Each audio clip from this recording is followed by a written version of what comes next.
కొంతమంది ఏదైనా తిన్న వెంటనే మల విసర్జనకు వెళ్ళాల్సి వస్తూ ఉంటుంది. ఈ సమస్యని గ్యాస్ట్రోకోలిక్ రిఫ్లెక్స్ అంటూ ఉంటారు. ఈ మధ్య ఈ సమస్యతో ఎక్కువ మంది బాధపడుతున్నట్లుగా తెలుస్తోంది. ఆఖరికి హోటళ్లలో కూడా టాయిలెట్స్ ఏర్పాటు చేయటం మనం గమనిస్తూ ఉన్నాం. ఈ సమస్యతో బాధపడుతున్నటువంటి వారు విందు వినోదాలలో పాల్గొనాలి అంటే ఇబ్బంది పడుతూ ఉంటారు. అలాగే ప్రయాణంలో అయితే మరీ ఇబ్బంది పడుతూ ఉంటారు. ఈ సందేహం వల్ల ఒక్కోసారి తినటం కూడా మానేస్తూ ఉంటారు. మనం తిన్న ఆహారం కడుపులోకి చేరుకున్నాక నాడులు పెద్ద పేగు కండరాలకి సంకేతాలు పంపుతాయి.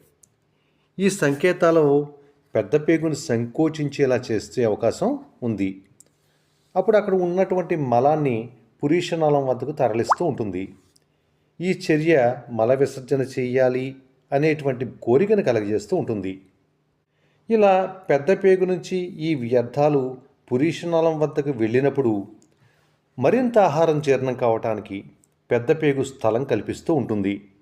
దీనినే తిన్న తర్వాత పేగు కదలికలు అంటూ ఉంటారు. ఇది సాధారణంగానే కొంతమందిలో కనపడుతూ ఉంటుంది. కానీ ఒకవేళ దీర్ఘకాలం వేధిస్తూ ఉన్నా, నొప్పి అనిపిస్తున్నా ఏమాత్రం అశ్రద్ధ చేయకుండా వైద్యుల్ని కలవాలి. తాజా పండ్లు, కూరగాయలు, ఆకుకూరలు ఎక్కువగా తీసుకుంటూ ఉండాలి. మానసిక ఒత్తిడి తగ్గించుకుంటూ ఉండాలి.